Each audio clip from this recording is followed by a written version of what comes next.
Quelle est votre motivation pour l'organisation de cette conférence? Alors, cette conférence est née d'un constat drastique. Le constat, c'est d'abord le manque d'information.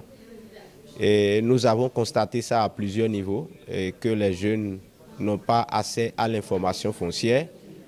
Ça, c'est le premier élément. Deuxième chose, les tests réglementaires en matière foncière ne sont pas suffisamment diffusés.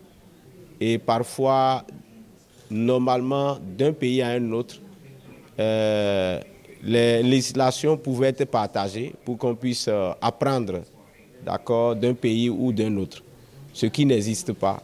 Et donc, nous avons constaté également que quand nous prenons la zone arabe, 72% des jeunes n'ont pas accès à l'information foncière.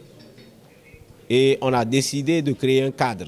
Ce cadre pour permettre aux jeunes d'échanger sur les questions foncières de leur pays, pour que nous puissions sortir des recommandations et corriger là où on peut corriger des choses et apprendre des pays qui sont suffisamment avancés en matière de la mise en œuvre de leur politique foncière ou de leur loi ou de leur code. Donc voilà ce qui nous a motivés à créer donc cette conférence depuis 3 ans.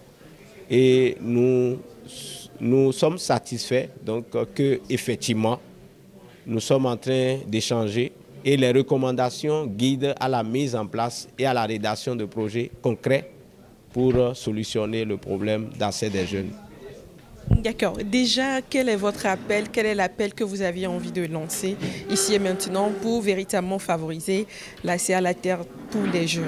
En fait, l'appel ici, c'est que les institutions au niveau de l'Afrique, telles que l'Union africaine, telles que l'UEMOA, la CEDEAO et toutes les autres institutions qui travaillent sur les questions, puissent quand même accompagner le mouvement afin que nous puissions, d'une même voix, arriver à créer cet espace à la jeunesse africaine qui est la jeunesse d'aujourd'hui et de demain.